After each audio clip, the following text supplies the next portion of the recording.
நம்ம எல்லாருனாலையும் நம்மளுடைய தேவைகளை சுலபமாக இருக்க முடியும்னு சொல்கிறப்போ ஏன் ஒரு சில பேர்த்தினால ஒரு சில இலக்குகளை மட்டும் அடையவே முடியறதில்ல, இல்லை அதை அடையிறதுக்கு உண்டான நேரம் அதிகமாக எடுத்துக்குது அப்படின்றதான் இந்த வீடியோவில் பார்க்க போகிறோம். பொதுவாக மனிதனுடைய சக்தி அப்படின்றது தான் எண்ணங்கள் என்னவோ அதை வாழ்க்கையில் கொண்டு வரக்கூடியதுன்னு சொல்லலாம்.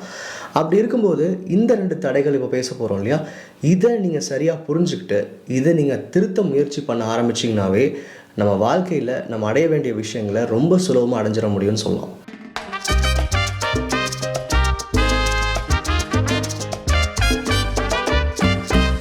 ஈர்ப்பு விதியை ரொம்ப தெளிவாக ஒரே ஒரு வரியில் சொல்லணும் அப்படின்னா, நீங்கள் நினைக்கிறது நடக்கும், அவ்வளோதான். இந்த ஈர்ப்பு விதின்ற ஒரு விஷயத்துக்கு உண்டான டெஃபினேஷன் சொல்லலாம்.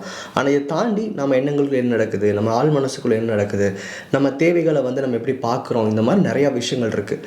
அப்போது ஒரு சில பயிற்சிகள் மூலமாகவும் நீங்கள் எப்படி உங்கள் எண்ணங்களை வழிநடத்துறீங்க அப்படின்றத பொறுத்தும் தான் நீங்கள் எதை அடைய போகிறீங்க, எப்படி அடைய போகிறீங்கன்றது இருக்குது. நம்ம தேவைகள் அடையிறதுக்காக சரியான பயிற்சிகள் எடுத்துக்கிட்டு நம்ம தொடர்ந்து செயல்பட்டால் கூட நமக்கு தடையாக இருக்கிற முதல் விஷயம் நம்மளுடைய எண்ணங்களும் நம்பிக்கைகளும் தான். நம்ம பாஸ்ட்லேருந்து இன்றைக்கு வரைக்கும், அதாவது நீங்கள் எப்போ உங்களுக்கு நினைவு தெரிஞ்சதோ அன்னையிலேருந்து இன்றைக்கு வரைக்கும் நிறையா விஷயங்களை பார்க்குறீங்க, கற்றுக்குறீங்க. ஒரு சில விஷயங்கள் உங்கள் வாழ்க்கையில் நம்பிக்கை ஏற்படுத்துது, ஒரு சில விஷயங்கள் உங்கள் வாழ்க்கையில் அவநம்பிக்கையும் ஏற்படுத்தும். இன்றைக்கி நீங்கள் முயற்சி பண்ணிட்டு இருக்கிற விஷயங்களில் நீங்கள் எதை கவனிக்கணுமோ அதை கவனிக்காமல் அதை பற்றின எதிர்மறையான நம்பிக்கைகளையும் உங்கள் மனசுக்குள்ளே வச்சுருப்பீங்க. இப்போது ஒரு வேலை வேணும் அப்படின்னு நீங்கள் தேடுறீங்கன்னா அந்த வேலையில் இருக்கிற பிரச்சனைகளை பற்றியும் நீங்கள் தெரிஞ்சு வச்சுருப்பீங்க. ஒரு புது வேலைக்கு முயற்சி செய்யும் போது இன்றைக்கி இருக்கிற வேலையை பற்றி நிறையா குறை சொல்லிட்டு இருப்பீங்க. அப்போது ஒரு அடுத்தவங்களுக்கு வேலை செய்கிறதுல என்ன பிரச்சனைகள் இருக்குது, நம்ம இந்த இண்டஸ்ட்ரியில் வேலை செஞ்சு என்ன ப்ராப்ளம் ஆகும். சில பேர்த்துக்கு ஃபாரின் போய் ஒர்க் பண்ண ஆசை இருக்கும், ஆனால் கூட ஃபாரினில் ஒர்க் பண்ணுறது சேஃப் இல்லை, நமக்கு அங்கே பெரிய ஒரு சந்தோஷம் இருக்காது, நிறையா பேர் சொல்லி கேட்டிருப்பீங்க. அப்போ அது என்ன பண்ணுது, அந்த ஆசைக்கு உண்டான எதிர்மறை எண்ணங்களையும் உங்களுக்குள்ள தான் உருவாக்கிட்டே இருக்குது. இப்போ ஒரு சில பேருக்கு புது வீடு வாங்கணும்னு தோணும், ஆனால் இன்றைக்கி இருக்கிற வீடு மேலே ஒரு கோவமோ இல்லை வெறுப்போ அதிகமாக இருக்கும். அப்போ கான்ஷியஸ் பொறுத்த வரைக்கும் வீடு அப்படின்ற சப்ஜெக்ட் மேலே உங்களுக்கு கம்ப்ளீட்டாக நல்ல எண்ணங்கள் இல்லை அப்படின்னு தான் பார்க்கும். நம்ம எதை எதிர்பார்க்குறோமோ அதுக்குண்டான நல்ல எண்ணங்களை மட்டும் இல்லாமல் சில தவறான நம்பிக்கைகள் நம்ம பாஸ்ட்டில் கற்றுக்கிட்டு அதை உள்ளே சேர்த்து வச்சுருப்போம். அந்த மாதிரி சூழ்நிலையில் நீங்கள் எதிர்பார்ப்புகளை எவ்வளோ நேர்மறையாக ஃபாலோ பண்ணாலும் நினச்சாலும் உங்கள் கோர் பிலீஃப்லேயே அந்த தவறுகள் இருக்கும்போது, அதாவது உங்களுக்கு தான் அது வேணும்னு நினைக்கிறீங்க, நீங்கள் அதை அடையணும்னு நினைக்கிறீங்க, ஆனால் உங்களுக்குள்ளேயே அந்த பொருள் மேலேயோ இல்லை அந்த தேவை மேலேயோ எதிர்மறையான எண்ணம் இருக்கும். அப்போ என்ன ஆகும், ஒரு சைடில் உங்கள் கான்ஷியஸ் வேணும்னு சொன்னால் கூட இன்னொரு சைடு உங்கள் கான்ஷியஸ் அதில் இருக்கிற பிரச்சனைகள் என்னன்னு கவனிக்க ஆரம்பிச்சிடும். ஸோ இந்த கான்ட்ராடிக்டிங் தாட்ஸ் அப்படின்றது நம்மளுடைய நம்பிக்கைகள்லேருந்து தான் உருவாகுது. அப்போ நம்ம நம்பிக்கைகள் இருக்கிற தவறான விஷயங்களை முதல்ல வெளியேற்றுறது தான் இந்த ப்ராசஸில் ரொம்ப முக்கியமாக நீங்கள் பண்ண வேண்டியதாக இருக்கும். நிறைய பேர் இந்த பயிற்சிகளை செய்யும்போது நான் சரியான ப்ராசஸ் தான் பண்ணுறேனான்ற சந்தேகம் எப்போ வருது அப்படின்னா, ஒரு 2 மாதம் 3 மாதம் தாண்டி கூட லைஃப்பில் ஒரு நல்ல விஷயங்களை பார்க்க முடியல, இன்னும் என் மைண்ட் செட் அதே மாதிரி தான் இருக்குதுன்னு சொல்லுவாங்க. அது காரணம் என்னென்னா, நீங்கள் நல்ல விஷயங்களை மட்டும் எடுத்துக்கிறது இந்த பயிற்சி கிடையாது, அதையும் தாண்டி உங்கள் வாழ்க்கைக்குள்ள தவறான நம்பிக்கைகளை வெளியே கொண்டு போகிறதும் ரொம்ப ரொம்ப அவசியமாக இருக்குது. முக்கியமாக நிறைய பேருக்கு பணம் சம்பாதிக்கிற திறமை இருக்குது, பணம் வேணுன்ற தேவை இருக்குது, ஆனாலும் என்ன நல்லா பிஸ்னஸ் பண்ணாலும் சரி, எவ்வளோ நிறைய சம்பாதிச்சாலும் சரி, தன்னுடைய பணத்தை சரியாக பயன்படுத்த முடியாமல் போயிடுது. நிறைய பேர்த்துக்கு பணம் உள்ளே வரது பிரச்சனையாக இருக்குது, இல்லை பணம் வந்தாலும் அது தொடர்ச்சியாக இருக்கிறது இல்லை. அப்போ நீங்கள் என்ன புரிஞ்சுக்கணுன்னா, பணத்தின் மேலே அதிகபட்சமான அவநம்பிக்கைகள் நீங்கள் வச்சுருக்கீங்கன்னு அர்த்தம். அதிக பணம் இருக்கிறது நல்லதில்லை, இல்லை பணம் சம்பாதிக்கிறது ரொம்ப கஷ்டமான விஷயம், இல்லை பணம் அதிகமாக இருந்தால் சந்தோஷம் வராது. இந்த மாதிரியான ஒரு பேசிக் பிலீஃப்ஸை நம்ம சின்ன வயசுலேயே கற்றுருப்போம். அது நம்மளுடைய வாழ்க்கையை முறைய வச்சோ இல்லை நம்மளை சுற்றி இருக்கிறவங்கள பார்த்தோ கற்றுருக்கலாம். ஆனால் இன்றைக்கி உங்களுக்கு பண தேவை அதிகமாக இருக்கும்போது அந்த கோர் பிலீஃப்ஸ் நீங்கள் உள்ளே வச்சுக்கிட்டு என்ன தான் நீங்கள் நேர்மறையாக செயல்பட்டாலுமே உங்களுடைய மனதே நீங்கள் சொல்கிற விஷயங்களில் எதிர்மறை இருக்குன்னு காமிச்சிக்கிட்டே இருக்கும். நிறைய பேருக்கு தேவைன்ற விஷயமே நிறைவேறாமல் இருக்கிறதுக்கான காரணம் அந்த தேவைகளுக்கு பின்னாடி நிறைய அவநம்பிக்கைகள் நீங்கள் வச்சுருப்பீங்க.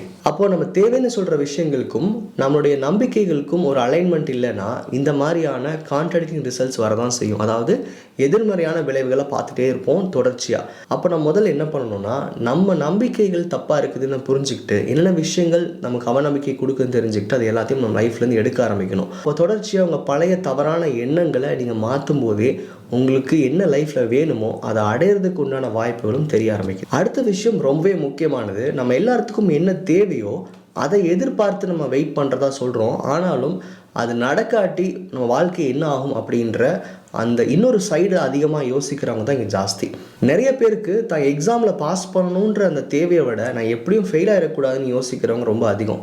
அதே மாதிரி நம்ம வாழ்க்கையில் ஒரு விஷயத்தை அடையணும்னு வெயிட் பண்ணிட்டுருக்கோன்னா அந்த அடைஞ்சால் எப்படி நம்ம ஃபீல் பண்ணுவோம், எப்படி நம்ம சந்தோஷப்படுவோம், அதை தான் கவனிக்கணுமே தவிர அதை அடைய முடியாட்டி அதில் இருக்கிற பிரச்சனைகளையும் அதில் இருக்கிற கஷ்டங்களையும் நம்ம அதிகமாக யோசிக்கிறது ரொம்பவே இயல்பான ஒரு செயலாயிடுச்சு. ஏன்னா நம்ம எதிர்பார்ப்புகள் எல்லாமே நியர்லி ஃபயர் ஃபைட்டிங் மோடில் தான் இருக்கும். எனக்கு ஒரு வீடு வாங்கியே ஆகணும், ஏன்னா எனக்கு இப்போது வீடு இல்லை அப்படிங்கிற மாதிரியோ, இல்லை ஒரு வேலை இல்லாமல் இருக்கும்போது ஒரு வேலை தேடும் போதோ இந்த மாதிரியான ஒரு தவறான ஃபோக்கஸ், அதாவது நமக்கு என்ன தேவையோ அதை பார்க்காம அது இல்லாமல் இருந்தால் எப்படி இருக்கும் அப்படிங்கிற சூழ்நிலையை அதிகமாக பார்க்கறதுனால தான். இது ரொம்ப நேச்சுரலான ஒரு விஷயம். ஏன்னா இன்றைக்கி நான் ஒரு வேலை இல்லாமல் உட்காந்துட்ருக்கிறேன் அப்படிங்கிறப்போ எனக்குள்ளே நிறைய கவலைகளும் பயமும் தான் இருக்கும். அந்த நேரத்தில் இல்லை நீங்கள் வேலை கிடச்சிட்ட மாதிரி யோசிங்க அப்படின்னு சொன்னால் நிறைய பேருக்கு அது கஷ்டமாக தான் இருக்கும். ஆனால் அந்த சூழ்நிலையிலையும் நம்ம மனசை பண்படுத்துறதுக்கு உண்டான பயிற்சிகள் இந்த ஈர்ப்பு விதியில் இருக்குது. அப்போது நம்ம இல்லாத ஒரு விஷயத்தை அடைய போகும்போது அந்த இல்லாமைன்ற சூழ்நிலையை பற்றி நம்ம அதிகமாக சிந்திக்கிறது ரொம்ப ரொம்ப நார்மலான ஒரு விஷயம்தான். ஆனால் அந்த ஃபோக்கஸ் நம்ம லைஃப்பில் என்ன வேணுன்றது மேலே தான் அதிகமாக போடணும் அப்படிங்கிறது தான் இந்த பயிற்சியில் இன்னொரு முக்கியமான விஷயம். அப்போ இனிமேல் நம்ம எதை எதிர்பார்க்குறோமோ அந்த எதிர்பார்ப்புகள் நடக்காமல் போயிட்டால் என்ன ஆகுன்றதை பற்றி முதல் பேசுகிறது நிறுத்துங்க, அடுத்தவங்க கிட்ட ஷேர் பண்ண நிறுத்துங்க. அந்த பயத்தை உங்களுக்குள்ளேயே திரும்ப திரும்ப சொல்லி பார்க்கும்போது, நினச்சி பார்க்கும்போது நீங்கள் எது நடக்கக்கூடாதுன்னு நினைக்கிறீங்களோ அந்த விஷயத்தை நீங்கள் லைஃப்பில் கொண்டு வரதுக்கு உண்டான எல்லா முயற்சிகளையும் நீங்கள் எடுக்கிறீங்கன்னு அர்த்தம். ஏன்னா எப்பவுமே சொல்கிறது என்ன, எண்ணங்கள் என்னவோ அது மட்டும்தான் இங்கே செயலாகும் அப்படிங்கிறது. அப்போது இந்த பயத்தை உங்களுக்குள்ளே இன்டர்னலைஸ் பண்ணிவிட்டு நீங்கள் திரும்ப திரும்ப யோசிக்கிறீங்க. ஒவ்வொரு முயற்சிகளுக்கு பின்னாடியும் நம்ம எண்ணங்களில் இது நடக்காட்டி என்னன்றதை அதிகமாக கவனிக்கிறனால வர ப்ராப்ளம் தான் இது. அப்போது ஒரு சாதாரண நன்றி எழுதுகிற விஷயம் கூட நம்ம வாழ்க்கையில் நன்றியை மட்டும்தான் தேடணும்னு நம்ம கான்ஷியஸ்க்கு சொல்லி கொடுக்குற பயிற்சி தான் அதெல்லாமே.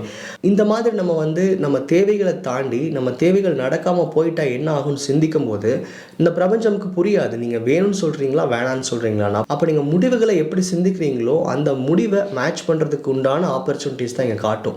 ஒரு வேலைக்கு ஜாயின் பண்ணணும், அந்த வேலை எனக்கு கிடைச்சாகணும்னா அந்த கிடைச்சா வாழ்க்கை எப்படி இருக்குன்ற பகுதியை மட்டும்தான் யோசிக்கணும்.